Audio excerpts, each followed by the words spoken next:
اور ان کا نام نکل کے سامنے نہیں آ سکا وجوہات کی بنا پر یا کم مائگی کی بنا پر، تقسیم کے بعد جو لوگ پاکستان آئے، اور چونکہ ابھی وہ کھیپ ہماری چل رہی ہے، یعنی کہ ابھی تک ہم اسی جسٹ اس ایرا سے نکلے ہیں کہ جب وہ لوگ ختم ہوئے ہیں ادب میں جو ہند سے آئے تھے.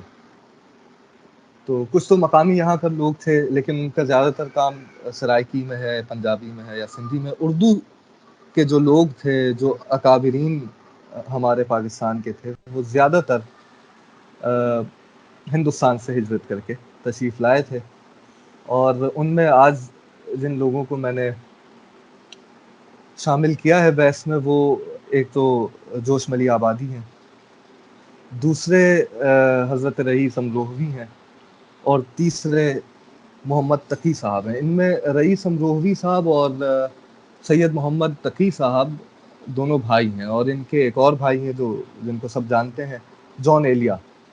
تو یہ ایک بڑا بھرا پورا علمی گھرانہ تھا جن میں اتنے بڑے لوگ نکلے. اور ظاہر ہے کہ پھر جب جان ایلیا کو اتنی شہرت مل گئی تو ان کے جو دونوں بھائی تھے ان کی شہرت میں ذرا سی کمی واقع ہو گئی، کیونکہ ظاہر ہے کہ جب کوئی شجر تناور ہو جاتے ہیں تو آس پاس کے جو دوسرا اشجار ہوتے ہیں وہ اس کے پیچھے دب جاتے ہیں.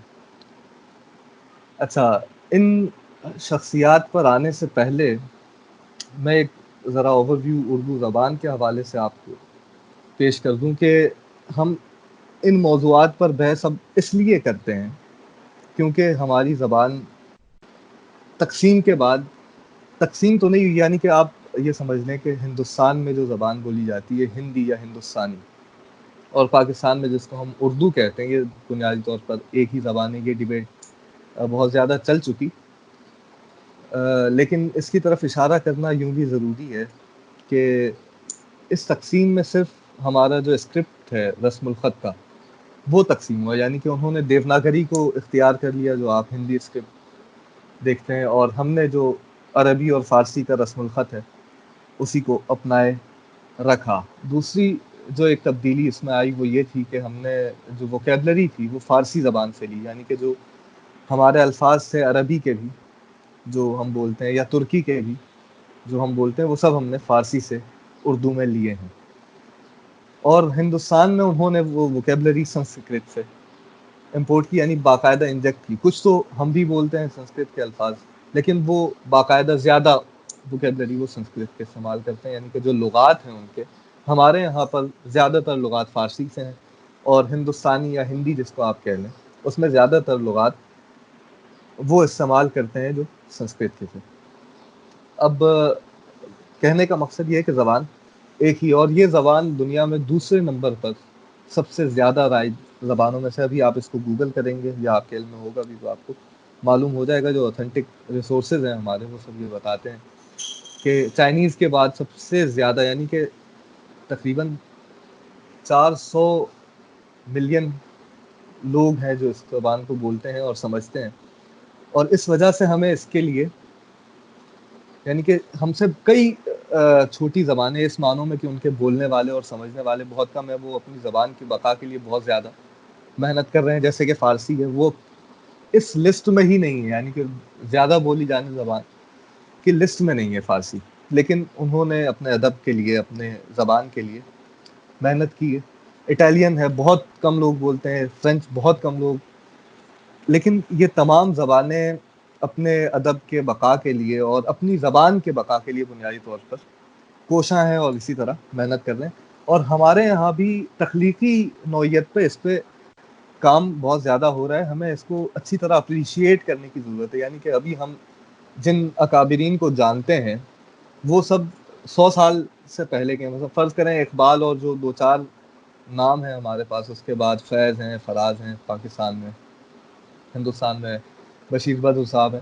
تو یہ جو اردو کے بہت قلیل نام ہیں جو سامنے آ سکے ہیں لٹریچر میں، ادبیات میں، اور باقی جن تمام ناموں کو یاد کیا جا رہا ہے وہ کلاسیکس ہیں. ظاہر ہے ان کو تو یاد رکھنا ہی ہے، لیکن ان کے ساتھ ساتھ جو اکابرین ٹائم ٹو ٹائم ہمارے ادب کا حصہ بنتے رہے اور انہوں نے بہت بڑے کارنامے کیے ہیں اس حوالے سے، ادب کے حوالے سے، تو ان کو یاد رکھنا چاہیے. اب اس حوالے سے دوسری بات یہ ہے کہ جب ہم ادب کی بات کرتے ہیں کسی زبان میں تو اس کی ایک بڑی اہمیت ہوتی ہے، اور جب آپ پرانے ادب سے جڑے رہتے ہیں تو آپ کو ادب کی اہمیت سمجھ میں نہیں آتی. فرض کریں کہ اگر آپ اس دور میں اس بات پر مصر رہیں کہ آپ کلاسیکس کو اپریشیٹ کر سکیں، میر کو کر سکیں، مصفی کو کر سکیں، سودا کو کر سکیں، درد کو کر سکیں، تو وہ ایک بہت سوکھاپن پیدا ہو جاتا ہے، کیونکہ وہ لٹریچر آپ کے زمانے کا آئینہ دار نہیں ہے بلکہ وہ بہت دور ہے. آپ کے خطے مختلف ہو چکے ہیں. اب فرض کریں اگر آپ پاکستان میں ہیں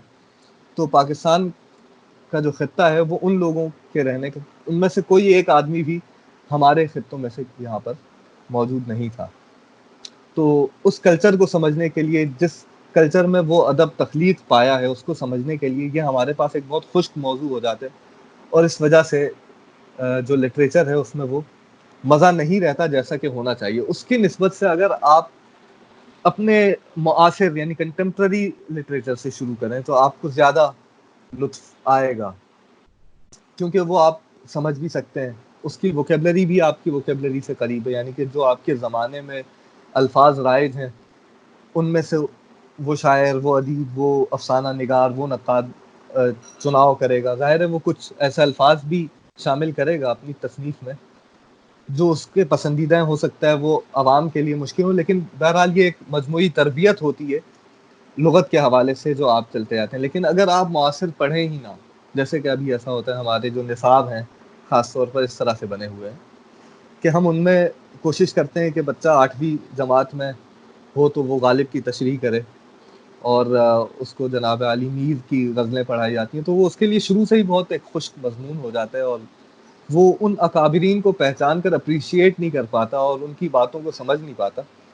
تو کلاسیکس کا رتبہ تھوڑا آہستہ آہستہ جب ایک ذوق بن جاتا ہے تو پھر آپ فرض کریں کہ آپ آہستہ آہستہ آپ نے اپنے معاصر شعراء سے، معاصر افسانہ نگاروں سے شروع کیا، پھر تھوڑا پرانا، پھر 4-5 لوگ 50 سال پرانے، پھر 4-5 لوگ 100 سال پرانے، اس طرح سے ادب کو پڑھا جاتا ہے. اور باقی بھی دنیا کے میں نے نصاب دیکھے وہ اسی طرح ہیں. وہ لوگ معاصرین کو پڑھاتے ہیں. جب یہ ذوق پیدا ہو جاتا ہے انسان کے اندر کہ وہ لٹریچر کو اپریشیٹ کر سکے، اس کے بعد پھر وہ کلاسیکس کو پڑھتے ہیں اور پھر ان خزانوں کو دریافت کرتے ہیں، اور پھر وہ صحیح معنوں میں فرض کریں غالب کی اہمیت کو سمجھ پائے گا جب وہ معاصر لوگوں کی کارنامے پڑھ چکا ہوگا. یا فرض کریں کہ آپ میر امن کے قصے پڑھنا شروع کر دیں نثر میں یا ناولز میں. خیر اس حوالے سے نثر نسبتاً بہتر ہے، لیکن اس کا پھر اگلا اسٹیپ خراب ہے. یعنی کہ فرض کریں ہم معاصر نثر تو ایک یہ 5-10 سال کے وقفے میں پڑھتے رہیں. ایک پورا رجحان تھا جو ڈائجسٹوں کا تھا وہ بالکل ریسنٹلی ختم ہوا ہے، اور اس کے علاوہ ڈائجسٹوں میں چھپنا یہ اتوار کے سنڈے اسپیشل کے اس میں قصوار نثر چھپتا تھا. اخبار پڑھنے کا رجحان بالکل ریسنٹلی ختم ہوا. یعنی کہ ایک نسل ہمارے پاس ابھی وہ ہے جو نثر پڑھنے کی عادی ہے، معاصر نثر، کنٹمپریری. لیکن اس کے باوجود پھر انہوں نے کبھی مڑ کر پیچھے یعنی اس میں ترقی کرنے کی کوشش نہیں کی. یعنی کہ فرض کریں کوئی زیادہ گیا ہے تو وہ منٹوں تک چلا گیا، اس میں چوتھائی تک چلا گیا، 30-40 سال پرانے لوگ پڑھ لیے اس نے. لیکن نثر میں ہمارے پاس اور بھی زیادہ کلاسکس موجود ہیں. پھر نثر میں ایک شخصیت مشتاق احمد یوسفی کی آ گئی. اب ان کا انتقال ہوا تو لوگوں نے بہت جاننا شروع کر دیا، ان کے حوالے سے اخبار چلنا شروع ہو گئے. اور لیکن ان کو سمجھنے کے لیے لوگوں نے کوشش کی کہ اب ایک شخصیت نثر کے حوالے سے، مزاح کے حوالے سے اتنی مشہور ہو گئی ہے تو اس کو پڑھا جائے، لیکن مشتاق احمد یوسفی کو پڑھنا اتنا آسان نہیں تھا، لہٰذا وہ رجحان بھی ختم ہو گیا. ایک خاص 6-7 ماہ تک ایک رجحان رہا مشتاق احمد یوسفی کو لوگ پڑھ رہے تھے پاکستان میں، اور پھر وہ آہستہ آہستہ ختم ہو گیا، کیونکہ وہ تربیت نسل پڑھنے کی ہمارے ہاں موجود نہیں تھی. تو یہ ایک چھوٹا سا مقدمہ ہے کہ ہمیں کیوں ان لوگوں کو اپریشیٹ کرنا چاہیے جو ہمارے دور سے قریب ہیں، تاکہ ہم اس کے بعد پھر پیچھے اپنے کلاسکس کو پڑھ سکیں، اور اس کے بعد پھر فارسی کا ادب اور پھر عربی کا ادب، اور جیسے جیسے آپ چلتے چلے ہیں دوسری طرف انگریزی کا ادب. تو ہم شروع کرتے ہیں جوش ملی آبادی سے، اور جو پہلی شخصیت ہے ہماری، یہ سن 1800 یعنی کہ 1898 میں پیدا ہوئے، اور ان کا انتقال ہوا 1983 میں پاکستان میں. پیدا یہ ہوئے لکھنؤ کے قریب ایک قصبہ ہے ملی آباد، اس حوالے سے یہ ملی آبادی ہے، اور انتقال ان کا اسلام آباد میں. پاکستان آ گئے تھے یہ تقسیم کے کچھ 2 یا 3 برس کے بعد. تو حضرت جوش ملی آبادی کی بنیادی جو تعلیم تھی وہ ظاہر ہے کہ جو زمانے کا طور طریقہ تھا فارسی میں رہی. پھر انہوں نے آگرے میں آ کے پڑھائی جاری رکھی، اور اس کے بعد پھر وہ وہاں پر صبرس ایک دلی کا رسالہ نکلتا تھا، اس کے چیف ایڈیٹر رہے. تو وہ ساری جو ان کی معلومات ہیں ہندوستان کی وہ ہم اسکپ کر کے، کیونکہ بہت بڑا طویل عرصہ ہے وہ نظام دکن کے پاس بھی رہے حیدرآباد میں. ہم ہجرت کے بعد کے واقعات کو ان کے بارے میں ڈسکس کرتے ہیں کہ وہ پاکستان میں جب آئے. اچھا، جوش صاحب نظم کے بہت بڑے شاعر ہیں 20ویں صدی میں، اور وہ چھپ گئے اقبال کے پیچھے، جبکہ وہ اقبال کے بہت زمانوں بعد زندہ رہے. اور اقبال تو ظاہر ہے کہ پاکستان بننے سے پہلے ہی انتقال فرما گئے تھے، لیکن اقبال ان کے سینئر ہوا کرتے تھے، بہت خط و کتابت بھی رہی. لیکن جب تک جوش صاحب کا زمانہ چلتا رہا، اقبال کا طوطی ابھی بول رہا تھا، تو اس حوالے سے نظم میں جوش صاحب کا نام آگے نہیں آ سکا، جبکہ ان کی نظم پر مشتمل 30 سے زیادہ کتابیں ہیں. اور جو ہمارے نقاد ہیں ان کا کہنا ہے کہ جوش 20ویں صدی کے سب سے عظیم شاعر گزرے ہیں. جوش صاحب کے بہت سے کام مشہور ہیں، ان میں سے ایک ان کی اپنی سوانح ہے جو انہوں نے اپنی آٹو بایوگرافی لکھی، اور اس میں انہوں نے بہت کنٹروورشل موضوعات لکھے. صدر ایوب کے دور میں وہ تھے، تو وہ پوری طرح سے چھپ نہیں سکی. پھر بعد میں وہ اب دستیاب ہے پوری طرح سے، جو ان کے ساتھ گزرا اور انہوں نے کیا کیا. بہت تند مزاج آدمی تھے، اور ایک ان کا لطیفہ مشہور ہے کہ انہوں نے کسی محفل میں کہا کہ واللہ اعلم. تو اب عربی کے حوالے سے یہ جملہ ٹھیک ہے واللہ عالم، تو ان کو صدر صاحب نے ٹوک دیا کہ جو صاحب آپ تو عالم آدمی ہیں، اور آپ کو پتہ ہونا چاہیے کہ عالم نہیں ہوتا ہے، عالم ہوتا ہے. تو انہوں نے آگے چل کر کے پھر اس کے اوپر بڑے خاکے لکھے، اور ہندوستان وہ جب واپس گئے اپنی جائیداد اور باغوں کے حوالے سے، تو وہاں پر انہوں نے ایک انٹرویو دیا جو بہت زیادہ کنٹروورشل ہو گیا، اور اس کی وجہ سے ان کے یہاں پر پاکستان میں معاملات خراب ہونے لگ گئے. تو اس حوالے سے وہ پرواہ نہیں کرتے تھے. اسی طرح وہ نظام دکن کے جو حیدرآباد دکن ہے وہاں پر جو ان کا دارالترجمہ تھا اس کے مدیر تھے، ہیڈ تھے جو صاحب. لیکن انہوں نے نظام دکن کے ہی خلاف ایک نظم لکھی، اور پھر ان کو جو ہے وہ وہاں سے بے دخل کر دیا گیا. تو ان کا جو زبان کے معاملے میں سینسیٹیو اتنے زیادہ تھے کہ وہ کسی کو بھی مقام و مرتبے دیکھے بغیر ٹوکتے تھے. اور ابھی بھی جو اب ہم اردو بولتے ہیں اس کے لیے جوش صاحب ایک سند ہیں، یعنی کہ جو الفاظ فرض کریں کہ آپ کو غالب کے ہاں نہیں ملیں گے، آپ دیکھنے جائیں کہ صحیح ہے یا نہیں ہے، ادیبوں نے اس کو استعمال کیا ہے نہیں کیا، لیکن وہ آپ جوش صاحب کے یہاں سے چیک کر سکتے ہیں کہ انہوں نے اس کو کس طرح استعمال کیا ہے، یا کس وزن میں استعمال کیا ہے، کس غزل میں. تو ابھی ڈاکٹر ہلال نقوی زندہ ہیں، اور وہ اس پر ایک بہت محیط تحقیق کر رہے ہیں جوش صاحب کے اوپر، اور آئے دن ہر سال 1-2 کتابیں ان کی جوش صاحب کے موضوع پر آتی رہتی ہیں. اور آپ لوگوں کو اگر یہ سعادت حاصل ہو کہ آپ وہ کتابیں پڑھیں تو آپ جوش سے اور بھی بہتر طریقے سے متعارف ہو سکیں گے. اس کے علاوہ جو صاحب پاکستان میں جب آئے تو مولوی عبدالحق جو بابا اردو ہیں وہ یہاں پر آلریڈی موجود تھے. انہوں نے کہا کہ بھائی جو صاحب کو بلایا گیا ہے تو اب ان کے لیے ایک ادارہ ہونا چاہیے. تو اس کے لیے پھر اردو ڈکشنری بورڈ قائم ہوا جو اب تک چل رہا ہے. اس کے وہ مدیر اعلیٰ رہے جو صاحب, اور وہ لغت لکھتے رہے. بعد میں پھر کچھ معاملات خراب ہو گئے تھے جو صاحب کی اسی وجہ سے, تو ان کو اس عہدے سے ہٹا دیا گیا. لیکن اس کی بنیاد جو ابھی ہماری 22 جلدی اردو لغت مرتب ہوئی ہے, سب سے جو بڑی اور ضخیم لغت ہے اردو کی, اس کی جو داغ بیل ڈالی اور جو صاحب نے ڈالی, اس کا بنیادی جو تحقیقی مواد جمع کیا وہ جو صاحب نے جمع کیا. پھر وہ اسلام آباد میں رہے کراچی کے بعد, اور اپنی یہ سرگرمیاں ان کی جاری رہیں. اس کے علاوہ جوش صاحب کے بارے میں یہ جاننا بھی ضروری ہے کہ انہوں نے جو اپنی یادوں کی بارات کے نام سے آٹو بایوگرافی لکھی, وہ اردو نثر کا سب سے بڑا نمونہ ہے 20ویں صدی میں. اور ہم تو خیر اب 21ویں صدی کے تقریباً ایک چوتھائی حصہ کی طرف آ گئے, ایک پانچواں حصہ تو گزار لیا. لیکن پھر بھی وہ جو لٹریچر ہمارے پاس جو کنیکٹ کر رہا ہے ہمیں اپنے پرانے لٹریچر سے, وہ 20ویں صدی کا لٹریچر ہے. تو اس میں یادوں کی بارات جو صاحب کی, وہ ایک سب سے اہم کتاب ہے نثر کے حوالے سے. اور اس کا مطالعہ بھی ادب کے مطالعے کے لیے ناگزیر ہے. جب آپ اس کا مطالعہ کریں گے تو پھر آپ کو جو نثر کی ہیں باریکیاں وہ ان کا اندازہ ہوگا. اب ظاہر ہے کہ سیشن میں اس پر تو بحث نہیں کی جا سکتی, تنقید پر کہ اس میں کیا خوبیاں ہیں اور کیا خامیاں ہیں, وہ بہت ٹیکنیکل بحث ہے. لیکن بہرحال جو صاحب کی ایک اچھی عادت یہ تھی کہ وہ اپنی نثر میں مترادفات کا بے بہا ذکر کرتے تھے. یعنی کہ ایک لفظ ذکر کیا, اس کے بعد اس کے قریب قریب معنوں میں جو الفاظ تھے, وہ اتنی زیادہ ان کی مقدری تھی کہ ان کے بارے میں ابوالکلام آزاد نے کہا کہ ان کے سامنے الفاظ ہاتھ جوڑ کر کھڑے رہتے ہیں کہ ہمیں استعمال کیجیے. تو اتنے زیادہ قادر الکلام تھے, اور بے بہا شاعری کی انہوں نے, بے بہا مسدس لکھے, نظمیں لکھی.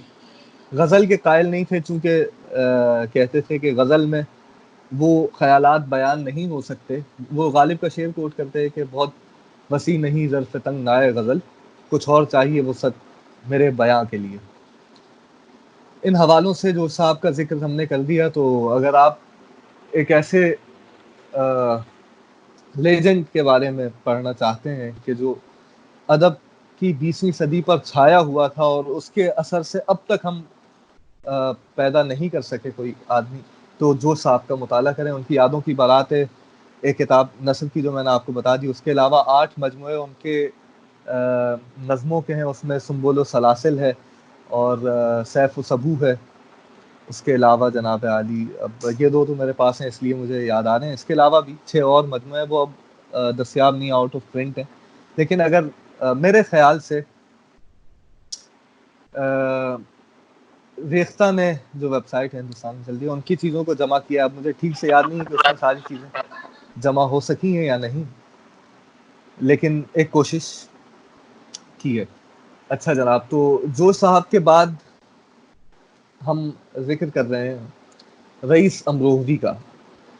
رئیس امروہوی صاحب جان ایلیا کے بڑے بھائی تھے, اور انہوں نے جیسا کہ ان کے نام سے ظاہر ہے امروہے میں آنکھ کھولی, اور یہ سن تھا 1914 1914. اور پھر ان کا انتقال کراچی میں 1988 یعنی 1988 میں ہوا. رئیس امروہوی صاحب کے جو والد ہیں, یا جان ایلیا کے جو والد ہیں, وہ امروہے میں ماہر علم نجوم تھے, اور ان کے پاس بہت سے علوم کا ذخیرہ تھا. عربی کے ماہر تھے, عبرانی کے ماہر تھے. یہ سب چیزیں جان کو بعد میں ورثے میں ملی. تو یہ تو ہم جانتے ہیں, لوگ عموماً جانتے ہیں کہ جان کو بہت سی چیزیں ورثے میں ملی. لیکن رئیس امروہوی جو جان کے بڑے بھائی تھے اور شفیق حسن کے بڑے بیٹے تھے, انہوں نے کچھ اور چیزیں اپنے والد سے, یعنی نجوم کا علم, جیسے جان صاحب اس حوالے سے مشہور نہیں ہے, لیکن رئیس امروہوی صاحب ماہر علم نجوم تھے. اور اس کے علاوہ جب ہجرت کی, انہوں نے 1947 میں ہجرت کر لی تھی, اور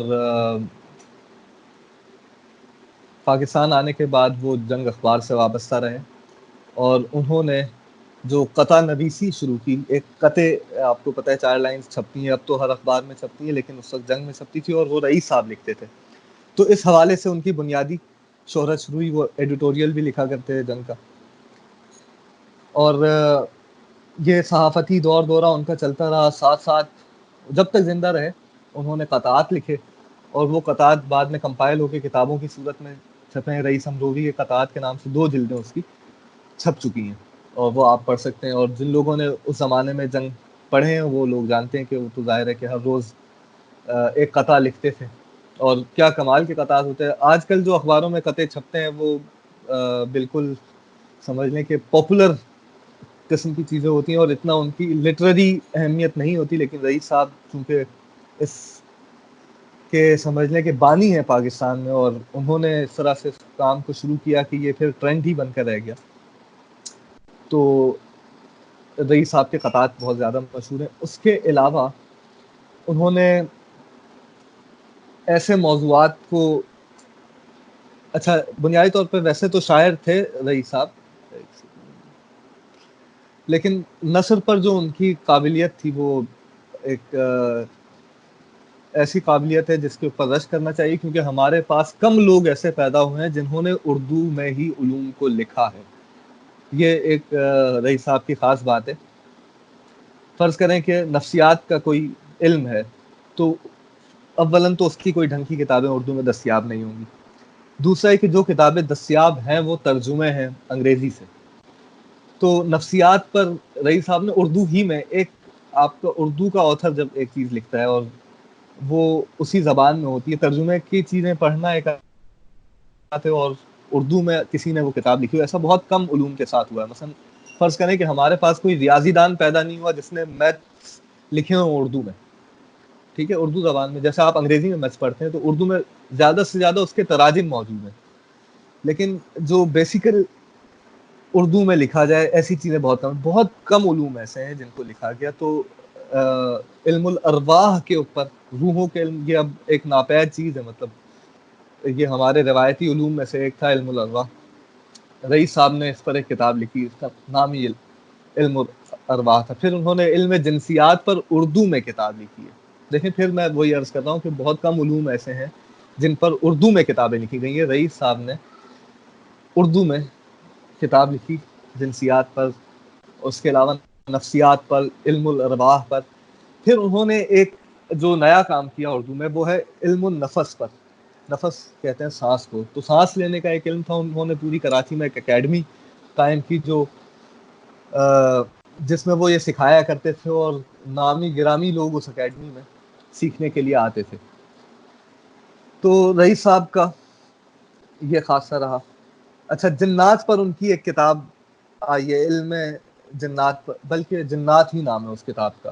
تو اس میں انہوں نے جنات پر ایک کتاب, تو آپ دیکھیں کہ 20ویں صدی میں اگر ایسے لوگ ہمارے پاس اردو میں تھے جو ان موضوعات پر کتاب لکھ رہے تھے اور ان میں سے وہ سامنے نہیں آ سکے, تو اس کا مطلب ہے کہ ہماری زبان تو تنزلی کی طرف نہیں ہے, لیکن ہم نے اس کو ذرا اپریشیٹ کرنا چھوڑ دیا. تو آدھے ہم اس لیے ڈسہارٹ ہو گئے کیونکہ ہمیں لگ رہا ہے کہ اردو کا کوئی مستقبل نہیں ہے, جبکہ وہ زبانیں جو ہم سے بہت زیادہ چھوٹی زبانیں گنی جائیں گی اس معیار پر کہ ان میں بولنے والے بہت کم ہیں, وہ اس کی ترویج میں لگے ہوئے ہیں کیونکہ ان کو اس زبان کو بتانا ہے. کیونکہ ماڈرنسٹ یہ کہتے ہیں کہ زبان صرف ابلاغ عامہ کا ایک ذریعہ نہیں ہے, صرف بات پہنچانے کا نہیں ہے, بلکہ وہ آپ کی شناخت کا ایک ذریعہ ہے. تو آپ دیکھیں, آپ کبھی یہ نہیں سنیں گے کہ فرض کریں ایرانی زبان سے دل برداشتہ ہو گئے اور انہوں نے اس پر کام کرنا اس لیے چھوڑ دیا کہ اس کا کوئی مستقبل نہیں نظر آ رہا ہے, جبکہ فارسی کے بولنے والے ہمارے آدھے بھی نہیں ہیں. اور آپ کبھی یہ نہیں سنیں گے کہ اطالوی لوگوں نے دست برداشتہ ہو گئے وہ, یا مطلب ایک سے ایک ادب تخلیق ہوتا ہے ان زبانوں میں. ترکی بہت چھوٹی سی زبان ہے اس حوالے سے کہ اس کے بولنے والے اور سمجھنے والے بہت کم ہیں, لیکن آئے دن ان میں لٹریچر تخلیق ہو رہا ہے اور لوگ اس کو اپریشیٹ کر رہے ہیں, اور وہ یہ نہیں سمجھ رہے کہ یہ ہماری زبان عنقریب بس ختم ہو جائے گی, اب اس میں محنت کرنے کا کیا فائدہ. جبکہ یہ سوچنے کی چیز تو مصنف کی ہے کہ فرض کریں میں آج یہ فیصلہ کروں کہ میں ایک کتاب لکھتا ہوں اس بارے میں کسی بھی علم پر اردو میں, اور میں یہ سوچوں کہ یہ کل کلاں کو علم ختم ہو جائے گا, تو مجھے نہیں لکھنی چاہیے. جبکہ رئیس صاحب نے اور جو صاحب نے فرض کریں 30 کتابیں لکھی، اور خود رئیس صاحب کی 25 سے زیادہ تصانیف کہی جاتی ہیں. میرے پاس تو ان میں سے 1-2 کتابیں، لیکن جو میں دیکھ رہا تھا یہاں پر تو کافی کتابیں موجود ہیں، بہت ساری آؤٹ آف پرنٹ ہیں، لیکن انہوں نے یہ کام کیا. اگر آج ہم اس کو اپریشیٹ کرنے لگ جائیں تو ہو سکتا ہے کل کل کو وہ کتابیں نکل کے اس کے مصدر سامنے آ جائیں اور دوبارہ پرنٹ ہوں. اور ضروری نہیں ہے کہ ہر کتاب اب کتابی صورت میں ہی ہے، کیونکہ ہم اب جدید دور میں داخل ہو چکے ہیں، تو وہ انٹرنیٹ پہ کسی پی ڈی ایف فارمیٹ میں امیزون پہ چیزیں آ سکتی ہیں. ایک سیکنڈ کے لیے مجھے اجازت دیجیے.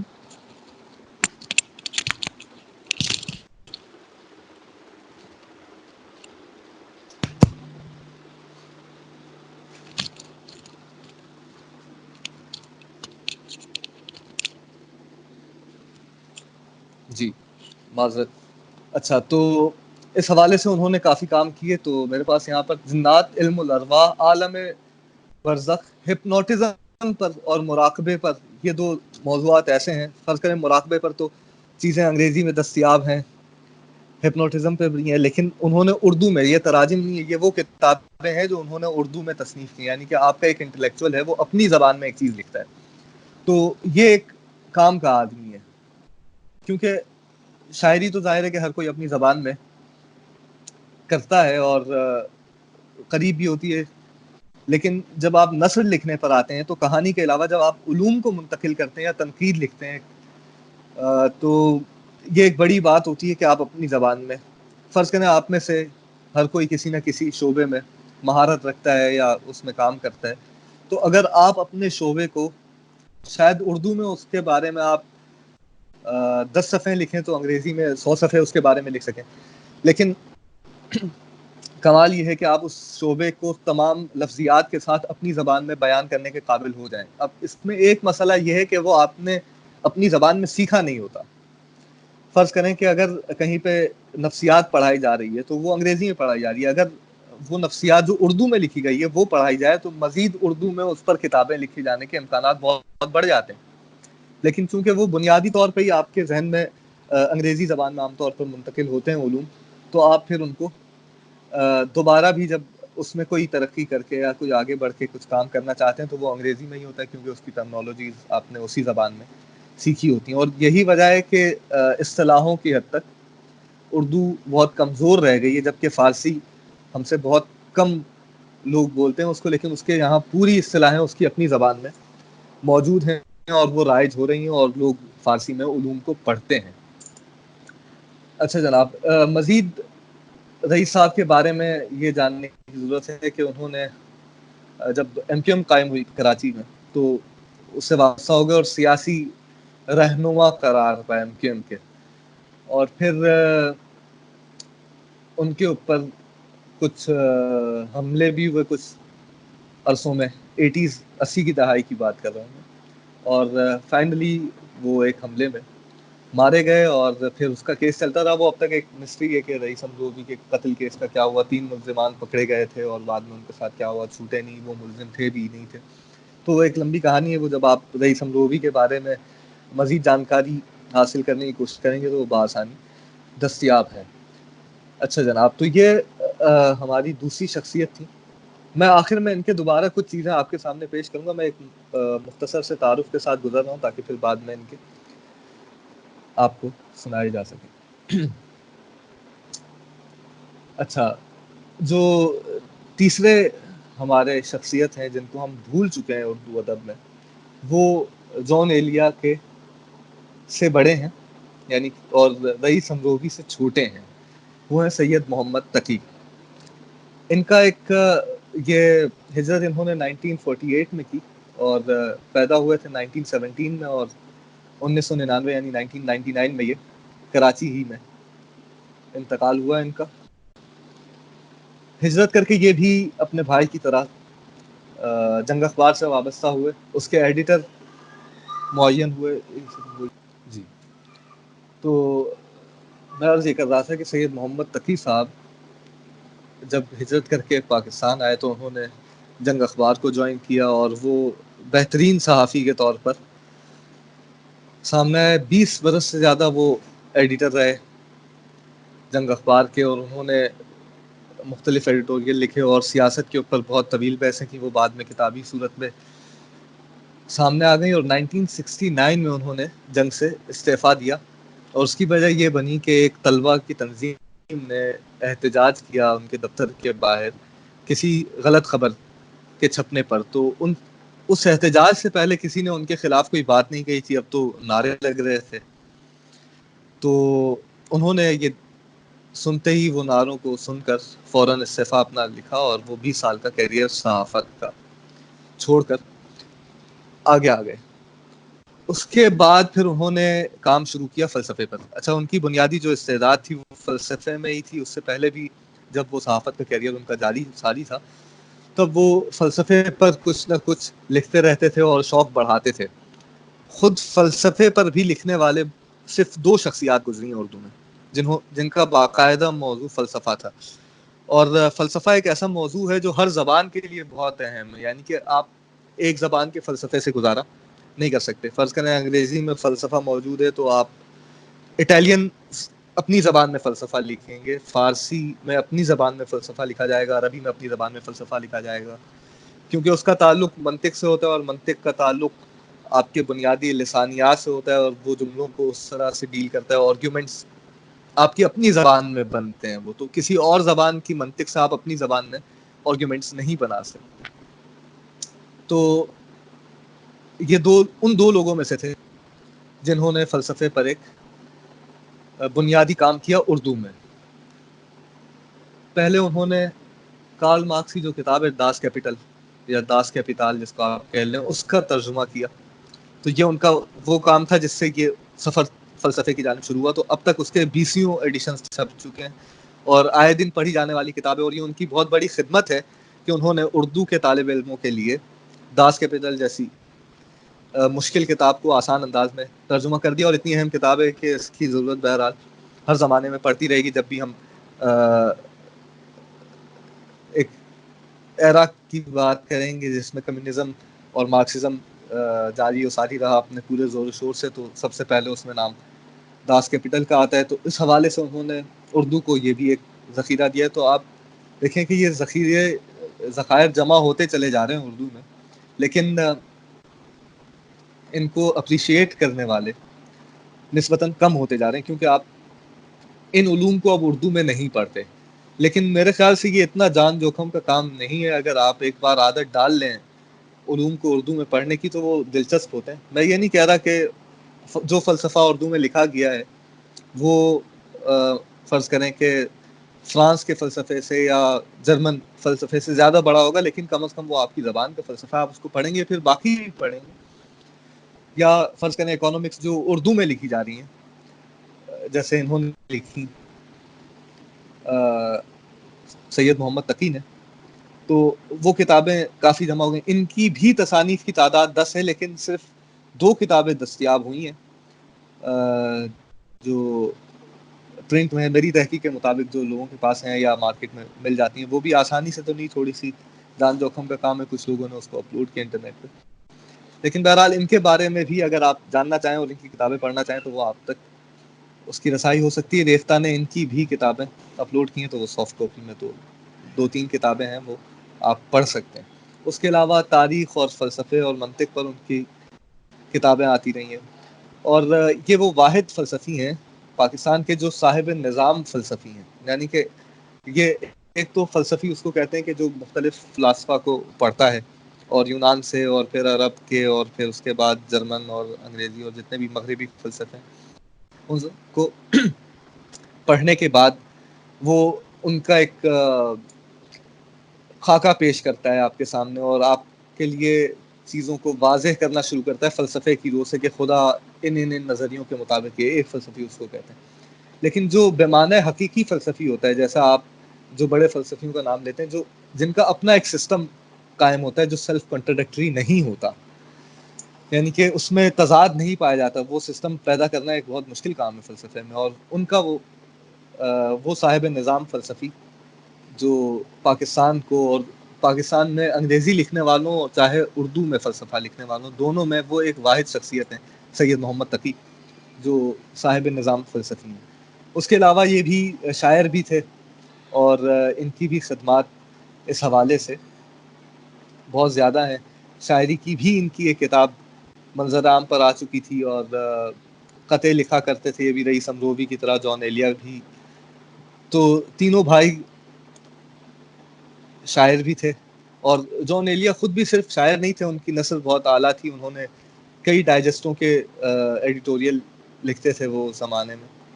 اور اس کے علاوہ فرنود کے نام سے ان کی کتاب آئی ہے جو نثر پہ مشتمل ہے. تو کوئی کم اچھی نثر نہیں ہے. میرے خیال سے ابھی لوگ فرنود کو پڑھنا شروع نہیں کیا لوگوں نے، کیونکہ جان ایلیا کی بھی اب جو چیزیں مشہور ہیں وہ وہی ہیں جو جن کی ویڈیوز بنیادی طور پہ دستیاب ہیں.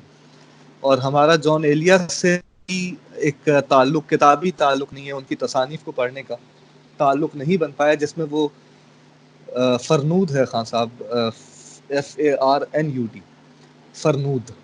یہ کتاب بھی پڑھنے سے متعلق ہے. اور تو اس میں بھی جان ایلیا کے نثر پارے ہیں. تو بہرحال میں یہ کہہ رہا تھا کہ جان ایلیا کا بھی جو تعارف ہمارے یہاں پیش آیا ہے وہ یوٹیوب سے، اور جو ان کی ویڈیوز دستیاب ہیں، اور پھر بعد میں لوگوں نے اس کے جو گرافکس بنائی ہیں، اس سے زیادہ تر لوگ جان ایلیا کو پہچاننے لگے، اور جو کنٹروورسی ان کے بارے میں ہے. لیکن جان ایلیا اپنی کتابوں میں بہت مختلف ہیں. 6 کتابیں ان کی منظر عام پر آ چکی ہیں. ان کی زندگی میں تو ایک ہی آئی تھی، لیکن پھر آہستہ آہستہ 5 اور کتابیں ان کی انتقال کے بعد ان کے مصودوں سے تیار کی گئیں، اور پھر وہ منظر عام پر آئی ہیں. اس میں ان کی نظموں کی بھی ایک کتاب ہے راموز کے نام سے، جو بالکل ریسنٹلی 2 سال پہلے منظر عام پر آئی. اور ان سب لوگوں کا کتابوں کے حوالے سے تعارف ہونا ایک بہت ضروری امر ہے کہ ہم ان لوگوں کو کتابوں میں ڈھونڈیں. اور جو صاحب کو بھی کتابوں میں ڈھونڈنا چاہیے، کیونکہ ان کی جو خدمات ہیں وہ ساری کی ساری ادب سے متعلق ہیں. اردو ڈکشنری بورڈ بھی ان کا ایک اچھا حوالہ ہے، لیکن ظاہر ہے کہ وہ اپنے آپ کو چونکہ ادیب کلیم کرتے ہیں اور کہتے ہیں، اور ظاہر ہے ان کی جو کتابیں ہیں وہ اسی بات پر دلالت کرتی ہیں کہ ایک لغت نویس تو وہ خیر بہت ہی بڑے تھے، ان سے عظیم تو کوئی آدمی اردو زبان میں لغت کے حوالے سے اب تک نہیں پیدا ہوا. لیکن وہ خود اپنے آپ کو لٹریچر کا آدمی کہلاتے تھے. تو ان کا لٹریچر پڑھنے سے متعلق ہے، اور لٹریچر کسی کا بھی ظاہر ہے کہ پڑھنے سے متعلق ہوتا ہے. اور جو چیزیں فلمائی جاتی ہیں یا ڈرامائی جاتی ہیں وہ اس طرح سے نہیں ہوتی ہیں جس طرح سے لکھی گئی ہوتی ہیں. تو ہمیں چاہیے کہ ہم فرض کریں کہ اگر غالب کے اوپر کوئی فلم بن جاتی ہے تو ہم اس کی جو شخصیت ہے اس کو اس فلم سے نہ پہچانیں، بلکہ ایک موٹیویشن کے طور پہ اس کو لے کر کے غالب کو مزید اس کی شاعری میں، اس کی نثر میں، اس کی خطوط میں جاننا شروع کریں، تو ایک بہتر شناخت پیدا ہوگی. اور ساتھ ساتھ ہمارا جو ادبی ذوق ہے اس کی بھی ترویج ہوگی، وہ بھی آگے بڑھے گا. اور اسی طرح جو دوسرے دیگر مشہور ادبی شخصیات ہیں جیسے اقبال ہیں، اقبال کو ہم ترانوں اور دعاؤں کے جو چیزیں مشہور ہیں ان کے علاوہ بھی ان کی 5 کتابوں میں تلاش کرنا چاہیے، جس سے ان کی ایک قامت بنے گی. ظاہر ہے کہ کام کرنا ایک الگ کام ہوتا ہے، اور اسباب شہرت فراہم کرنا ایک الگ کام ہوتا ہے. ہم میں سے یا اکابرین میں سے بہت سے لوگ بہت بڑا کام کرتے ہیں، لیکن وہ وسائل شہرت کو نہیں پہنچ پاتے. ان میں سے ایک آسان وسیلہ شہرت ہے کنٹروورسی. جن لوگوں کے بارے میں کچھ کنٹروورسی پیدا ہو جاتی ہے وہ تھوڑے سے شہرت کے زمرے میں آ جاتے ہیں، پھر عوام ان کو پہچاننے لگتے ہیں.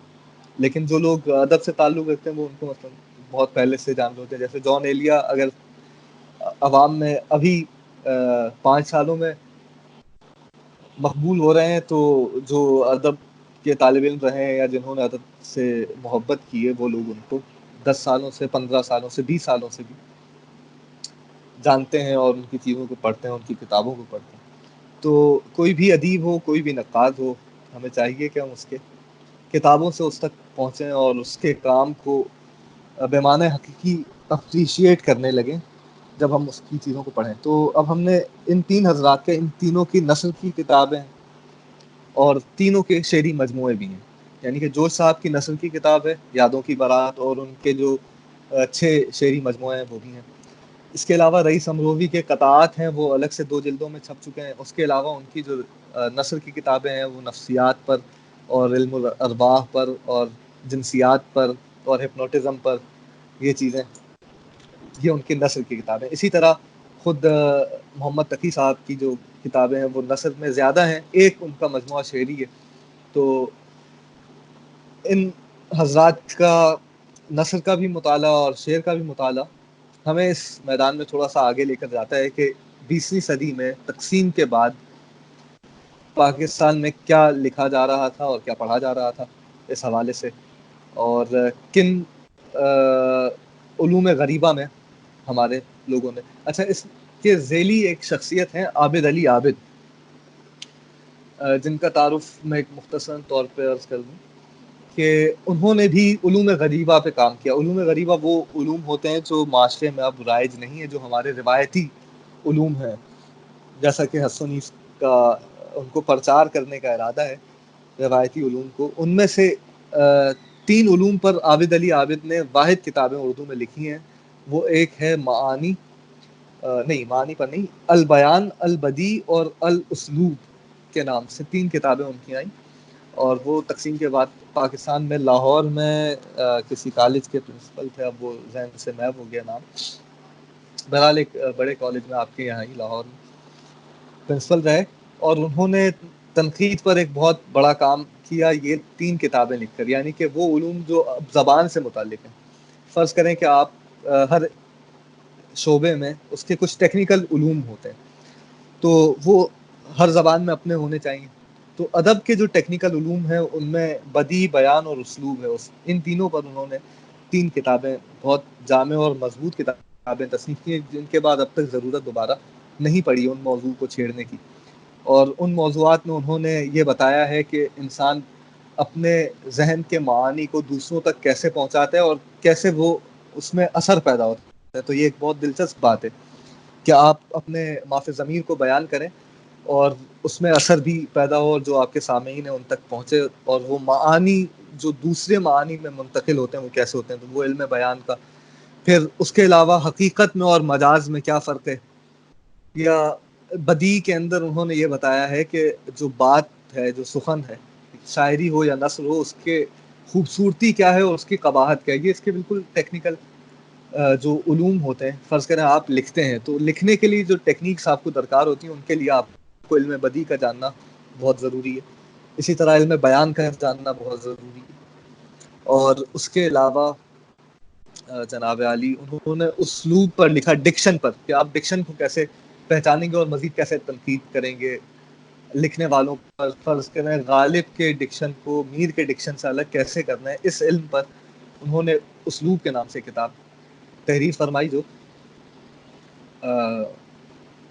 ہمارے یہاں پبلش ہو رہی ہے اور موجود ہیں یہ چیزیں اسٹاکس میں. تو یہ کتابیں پڑھنے سے متعلق ہیں. میرے خیال سے اب یہاں پر خان صاحب میری باتیں ختم ہوتی ہیں. اگر اس سیشن میں کوئی سوال جواب کا سلسلہ ہوتا ہے تو. پہلے تو میری طرف سے بہت شکریہ کہ آپ مستحق ہیں کہ ہمارے علم میں بہت آپ نے اضافہ کیا، بہت ہی دلچسپ چیزیں سامنے رکھی. چاہوں گا کہ اگر کوئی جو حاضرین ہے اس میں سے اگر کوئی کامنٹ یا سوال کرنا چاہے تو پلیز کر لے.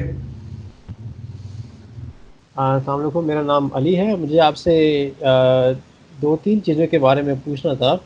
علیکم السلام. جی. ایک تو یہ تھا کہ آپ نے ہمارے سامنے 2 فلسفیوں کے نام آپ نے پیش، ایک کا نام آپ نے پیش کیا تھا. آپ نے کہا تھا کہ ایک اور بھی ہے، آپ کو ان کا نام معلوم ہے؟ آپ نے ہمارے سامنے سید محمد تقی صاحب کا نام رکھا، اس کے علاوہ علی عابد ہیں یا کوئی اور بھی ہیں جنہوں نے آپ کی آواز بیچ میں کٹ رہی ہے جناب علی صاحب. او سوری، آپ نے ہمارے سامنے سید محمد تقی صاحب کا نام پیش کیا، ان کے علاوہ کوئی ہے جنہوں نے اردو میں فلسفے پہ کام کیا ہو؟ میں آپ کو سوال پوچھوں تو. جی میں ذرا مجھے وہ نام ملا نہیں، میں آپ کو تھوڑی دیر میں وہ بھیج دیتا ہوں اسی چیٹ میں. کوئی مسئلہ نہیں. آپ بتائیے دوسرا نام بتائیے. دوسرا سوال یہ تھا کہ کیونکہ ہم لوگ پچھلے کافی ہفتوں سے استعماریت کے موضوع پہ ہماری گفتگو چل رہی تھی کہ اس کے کیا اثرات رہے ہیں پاکستانی ثقافت پہ یا ثقافت ہند پہ. تو آپ کے خیال میں میری نظر میں ظاہر جہاں تک میں نے پڑھا ہے اس کا اثر تو بہت کافی ڈیپ اور پروفاؤنڈ ایفیکٹ ہے اردو اسپیکنگ امیجنیشن پہ. لیکن آپ کا کیا خیال ہے؟ کیونکہ اکثر یہ ہوتا ہے کہ استعماریت کے بعد ایک استعمار کے ذہن پہ ایک ایسا چونک آتا ہے کہ وہ اس کی گروتھ اور اس کی ڈیولپمنٹ سٹنٹ ہو جاتی ہے، مطلب ٹھہر جاتی ہے، اس جی کی گروتھ میں پھر موقع نہیں ملتا اس کو. اب تو آپ کے خیال میں یہ ایسا ہوا ہے کہ اردو دیکھیں اسپیکنگ پاکستان، جی جی جی سوری مکمل کریں سوری آپ کہ بات. بس کہ آپ کے خیال میں یہ ہے کہ ہمارے اردو اسپیکنگ امیجنیشن پہ ایک سسپینشن سی آ گئی ہے کالونائزیشن کے بعد؟ دیکھیں ایک ہمارے یہاں تو، بلکہ اگر میں پرٹیکولرلی پاکستان کی اگر بات کروں تو یہاں تو ایک پورا ایک صنف ہے جس کو آپ سبز ادب کہتے ہیں. ٹھیک ہے، اس کا پتہ نہیں آپ ان اصطلاحوں سے واقف ہیں یا نہیں، سرخ ادب اور سبز ادب اور سیاہ ادب.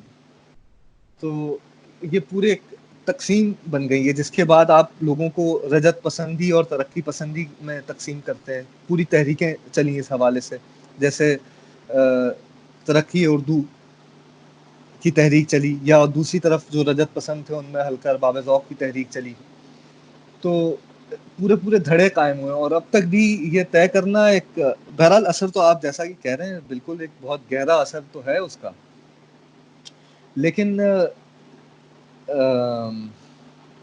میں یہ نہیں سمجھتا کہ ابھی ہم نے کسی دھارے کو ادب میں اختیار کر لیا. پہلے تو جو ہمارے 80 کے دہائی تک جو ادب چلتا رہا وہ تمام اس کے ری ایکشن میں جاتا رہا استعماریت کے، اور ہم یہ نہیں طے کر سکے کہ ہم جو واقعی کہنا چاہ رہے تھے یا جو ہمارا تقاضا تھا ادب کا وہ اس میں پورا ہو سکا یا نہیں ہو سکا.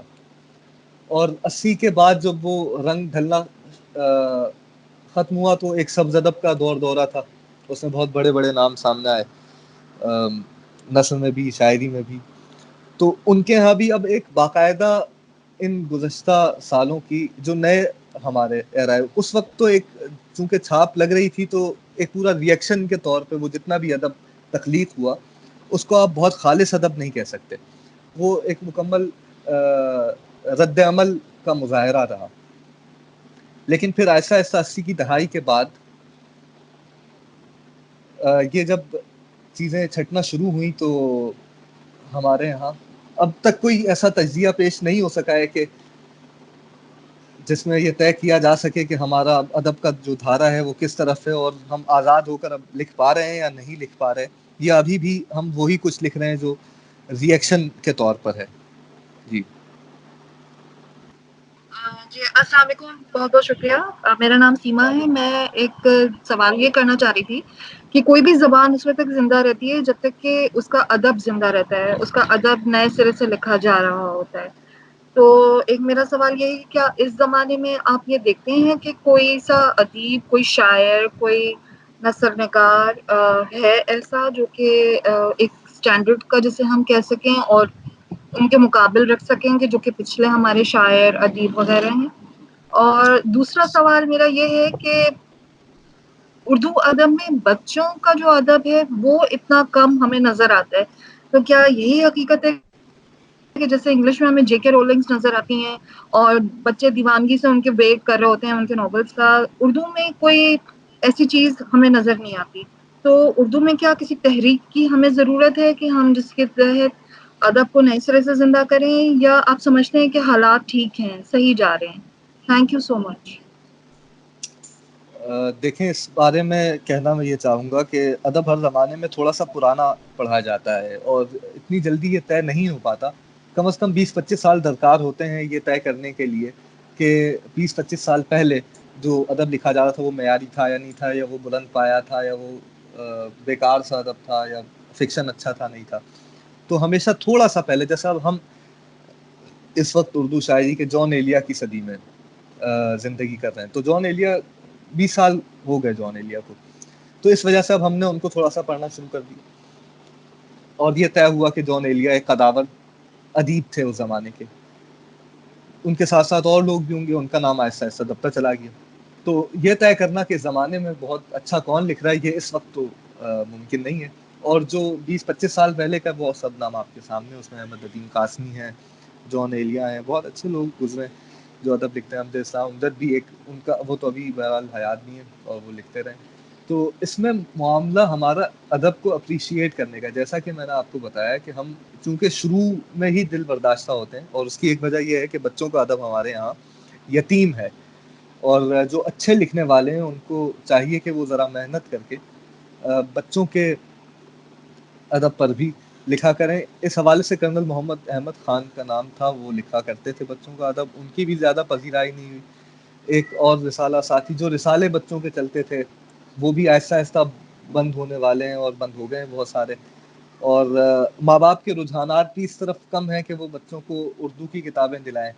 تو ایک تحریک ایسی تو ہونی چاہیے جس میں ہم یہ تلقین کریں ماں باپ کو کہ چلیں آپ کو انگریزی سے زیادہ دلچسپی ہوگی, اردو سے کم ہوگی, لیکن کم از کم آپ یہ بچوں کے لیے تو ایسا کریں کہ ہم کو اردو کی کتابیں دلائیں بچوں کی جو لکھی جا رہی ہیں. ایسا نہیں کہ بالکل نہیں لکھی جا رہی ہیں, آکسفورڈ وغیرہ یہ چھاپتے رہتے ہیں کتابیں کہانیاں, ان میں اچھی بھی چیزیں ہوتی ہیں, میں نے کچھ دیکھی بھی ہیں. اور اس حوالے سے کام کرنے کی ضرورت ہے, یہ تلقین کرنے کی ضرورت ہے ماں باپ کو اس زمانے میں کہ آپ بچوں کو اردو کی کتابیں بھی دلائیں. جہاں پر آپ انگریزی دلانے بہت اچھی بات ہے, اردو کی چیزیں بھی دلائیں ان کو, تاکہ ان کا ایک ذوق پیدا ہونا شروع ہو. اور جب وہ اچانک سے اسکول میں آ کے ادب میں غوطہ ور ہو جائیں اردو کے, اور وہاں سے بہت شدید بور اور ناکام ہو کر نکلیں, تو آگے چل کے ان کا سفر ادب میں ختم نہ ہو جائے. جی السلام علیکم, بہت بہت شکریہ آپ کے لیکچر کا. آئی تھنک ایک سوال کا جواب تو آپ دے ہی چکے ہیں. دوسرا میں نے پوچھنا تھا, میرا بھی بچوں کے حوالے سے ہے. آپ نے کرنل صاحب کا ذکر کیا. آئی تھنک جو آج کل کے بچوں کو مسئلہ یہ درپیش ہے کہ جو ان کو کتابیں ملتی ہیں, جس طرح جے کے رولنگ کا انہوں نے ذکر کیا, وہ آج کل کے کرنٹ وقت کے ساتھ بچوں کو اپیل کرتی ہیں. جو ہماری کتابیں لکھی گئی ہوئی ہیں, میں تو اپنی بچپن میں وہ لو کوالٹی عمران سیریز بھی پڑھا کرتی تھی, لیکن they just not relevant any more. تو اور آپ نے بھی ذکر کیا تھا اپنے لیکچر کے شروع میں کہ بچوں کو کنٹمپریری لٹریچر سے شروع کر کے پھر آہستہ آہستہ پیچھے کی طرف لے کے جائیں. تو آپ کچھ ریکمینڈ کر سکتے ہیں سے 12, 14 یا 10 سال کے بچے کے لیے, جو میں یعنی کہ وہ کتاب جا کے خرید لوں اور اس سے میرے بچوں میں شوق اور دلچسپی اور اپریسیشن پیدا ہو؟ دیکھیے محترمہ, اس حوالے سے میں نے ابھی ذکر کیا تھا کہ میں خود بہت ڈائریکٹلی تو چونکہ وہ ادب نہیں پڑھ پا رہا جو آج کل کے بچوں کو پڑھنا چاہیے, کیونکہ وہ بچپنا تو میرا ختم ہو چکا. لیکن جو آکسفورڈ کے یہاں میں نے ایک آدھ بار چکر لگایا, تو وہ چیزیں جدید بھی چھاپتے ہیں جو اچھی گرافکس کے ساتھ ہوتی ہیں, جو بہت دلچسپ بھی ہوتی ہیں ان کی کتابیں. بس یہ ہے کہ آپ وہاں پر جا کے, جیسے آپ انگریزی کی چیزیں تلاش کرتے ہیں کتابیں, ویسا آپ بچوں کے لیے اردو کی بھی تلاش کریں تو میرے خیال سے مل جائیں گی. 2-3 بڑے ادارے ہیں جو بچوں کے لیے کام کر رہے ہیں. ایسا نہیں ہے جی کہ اردو میں بچوں کے لیے کتابیں نہیں تیار ہو رہی ہیں, بہت مہنگی کتابیں تیار ہو رہی ہیں اور بہت اچھی کوالٹی کی کتابیں تیار ہو رہی ہیں, اور لگاتار وہ پوری انڈسٹری ابھی کام کر رہی ہے, بند نہیں ہوئی ہے. تو اس کا مطلب ہے کہ تھوڑی بہت تو اس میں گنجائش ہے. تو اس میں ذرا تلاش کرنے کے میں ریکمینڈ نہیں کر سکوں گا کیونکہ میرا کوئی ذاتی اس میں تجربہ نہیں ہے, لیکن یہ ہے کہ وہ اچھی کتابیں بھی ہیں جو بچوں کے لیے اپیلنگ ہے اس زمانے میں. صحیح.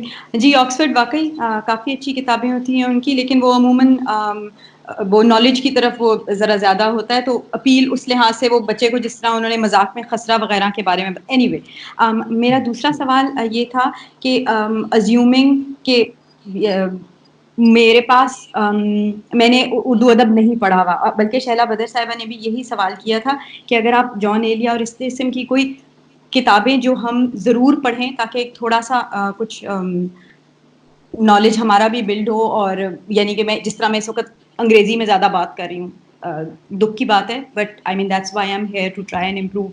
تو اگر آپ پلیز کوئی بیسک کتابیں ریکمینڈ کر دیں انہی تینوں کی جن کا آپ نے ذکر کیا تھا اپنے لیکچر میں, کہ یہ ضرور پڑھیں تاکہ ایک فاؤنڈیشن بن سکے.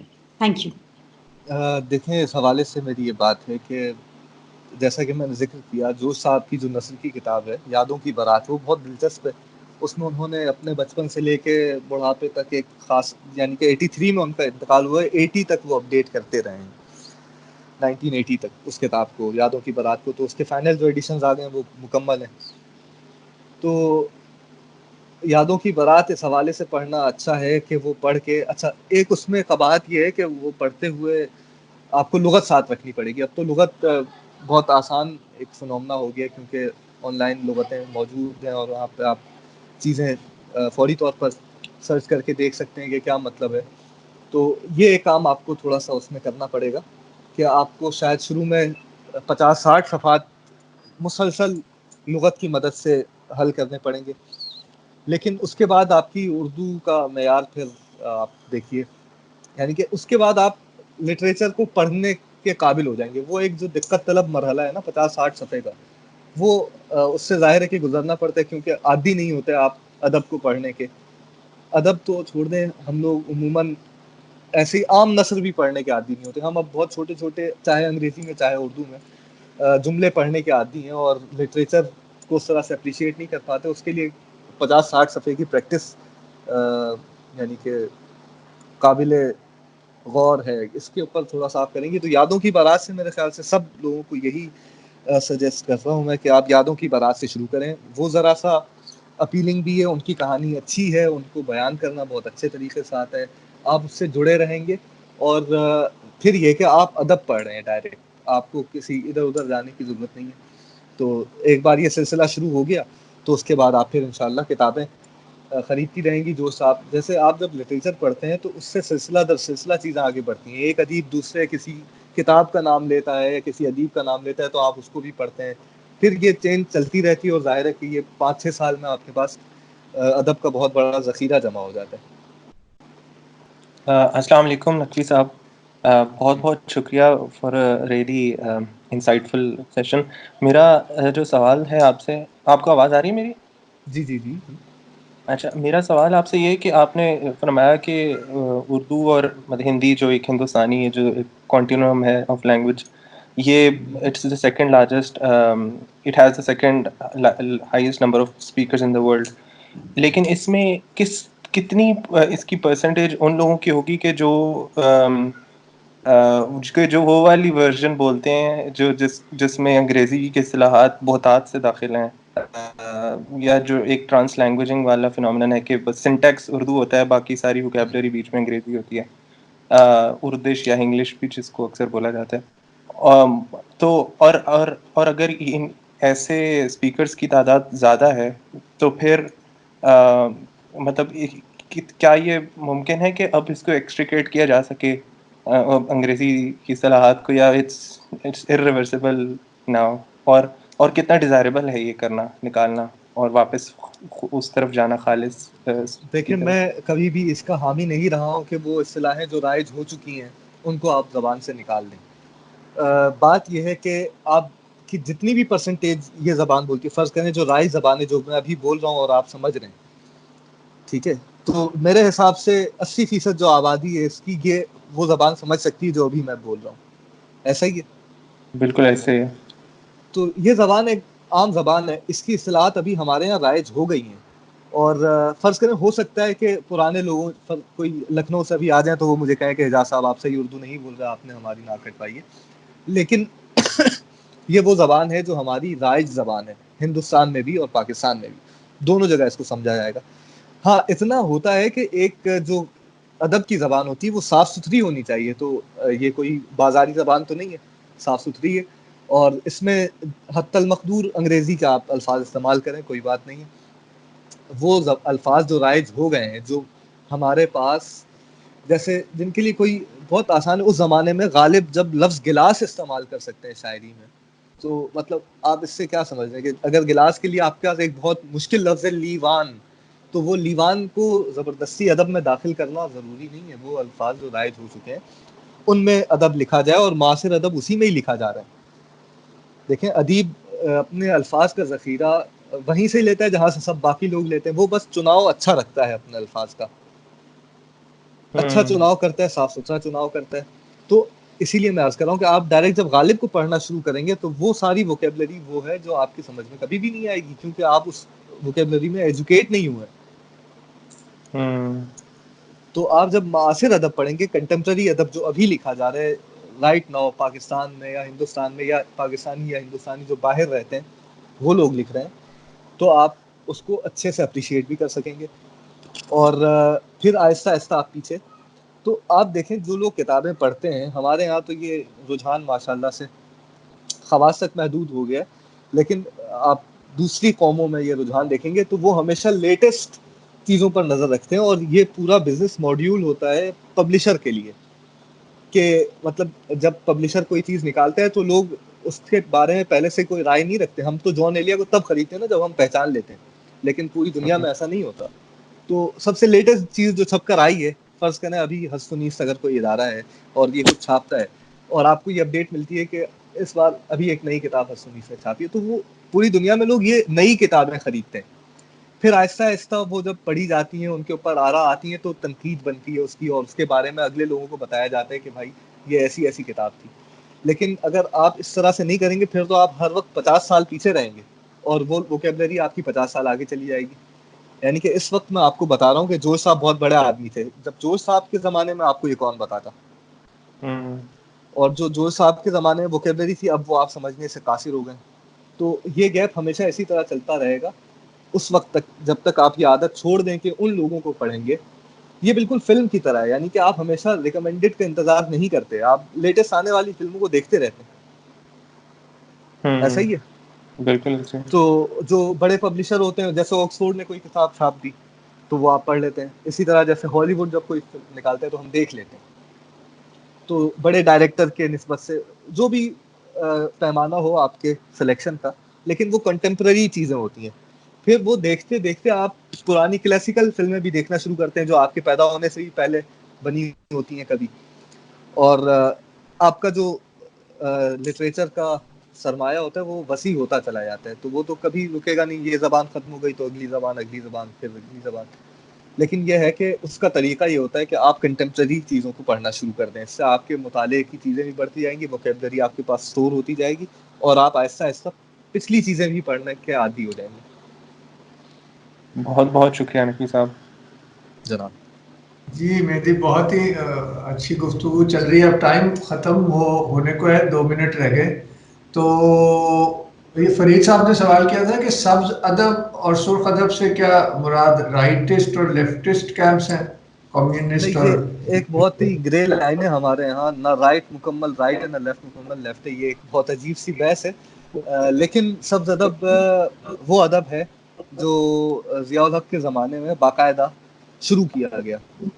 ٹھیک ہے, اچھا اب وہ اس کے پیچھے کہانی ہے. اس کے جو امام ہے وہ احمد ندیم قاسمی صاحب ہیں. آپ اس کے بارے میں تھوڑا سا گوگل کریں گے تو بہت معلومات آپ کے سامنے آ جائیں گی. سرخ ادب البتہ وہ لیفٹسٹ ہے, یعنی کہ یہ بالکل مقابل میں نہیں آ سکتا لیکن پارشلی اس کے مقابل میں ہے. تو اچھا ایک نام میں ڈھونڈ رہا تھا, وہ جو میرے ذہن سے ابھی تک نکلا ہوا ہے اور مستقل بولنے کی وجہ سے ذہن میں آ نہیں پا رہا. چلیں جناب, وہ آپ مجھ سے شیئر کر دیجیے گا. میں اسٹوڈنٹس کا گروپ ہے, تو اسٹوڈنٹس کے لیے یہ کہنا چاہوں گا کہ اگلا جو کلاس ہے 7 بجے شروع ہوگی جو لندن سے ہے. تو آپ اتنی دیر پھر بریک لے لیں, 15 منٹ کی بریک کر لیتے ہیں اور 7 بجے پھر یا ایسے کریں. بہت شکریہ اجاز. اللہ حافظ.